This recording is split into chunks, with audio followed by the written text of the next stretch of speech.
नमस्कार साथियों, जय हिंद जय भारत। जैसा कि सभी को मालूम है कि 9 अक्टूबर 2025 की रैली को देख करके, बसपा की रैली को देखकर सभी दलों में उथल पुथल है। सभी राजनीतिक दल सोचने पर विवश हो गए कि 2027 में शायद इस चुनाव का कुछ जो सिस्टम है वो अलग होगा, क्योंकि सभी दलित भाई और सभी अनुसूचित जातियां एकत्रित हो चुकी हैं। अब शायद बहन जी को 2027 में हराना सबके लिए आसान बात नहीं है और शायद 2027 में फिर 5वीं बार मुख्यमंत्री मायावती बन सकती हैं। जब लोगों ने देखा कि सभी अनुसूचित समाज के लोग एकजुट हो चुके हैं और एकजुटता के एक धागे में, सूत्र में बंध चुके हैं, तो लोगों के दिमाग में जो चाल चली वो बहुत ही अच्छी। कुछ हमारे दलित समाज के ही लोग संगठन बना करके अब देश के अनुसूचित जातियों को खंडित करने का कार्य कर रहे हैं।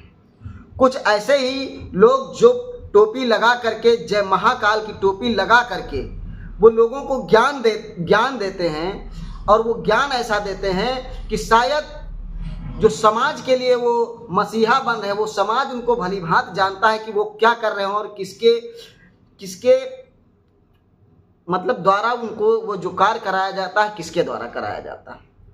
वो बसपा के जो बहुजन समाज को एक साथ ले चलने का जो प्रण बहन कुमारी मायावती और मान्यवर काशीराम जी ने उठाया था, उसको तोड़ने का काम वो लोग कर रहे हैं। ऐसे लोगों को लोग पहचानते हैं। उस समय ये महाशय नहीं थे, न तो कोई भी ऐसा कोई महाशय आया कि जब हमारे दलित भाइयों के साथ अत्याचार होता था, जब हमारे दलित भाइयों के साथ जब अत्याचार होता था तो ऐसे लोगों ने कोई आवाज़ नहीं उठाई। लेकिन वहीं जब बाबा साहब के संविधान के द्वारा जब बोलने का, बैठने का, उठने का, पढ़ने का जब अधिकार मिला, जब उनको कुछ बोलने का, बैठने का जब तरीका मालूम हुआ, तो उनकी ही जड़ काटने लगे। जिस पेड़ के वो फल हुए, उसी फल को काटने लगे।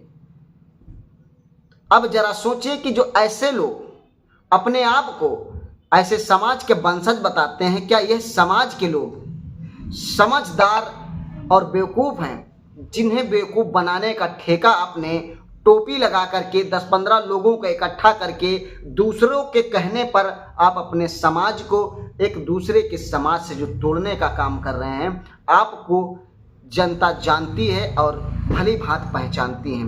आपने सभी बसपा के पार्टी पर भी आपने अकलंक लगाया कि उन्होंने ये नहीं किया, उन्होंने वो नहीं किया।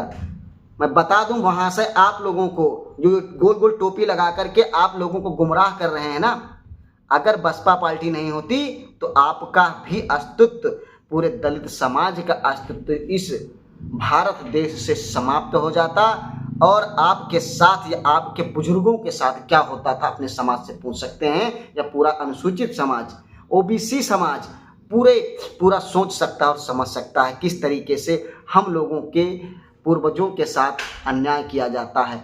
और आज भी ऐसा हो रहा है कई जगहों पर।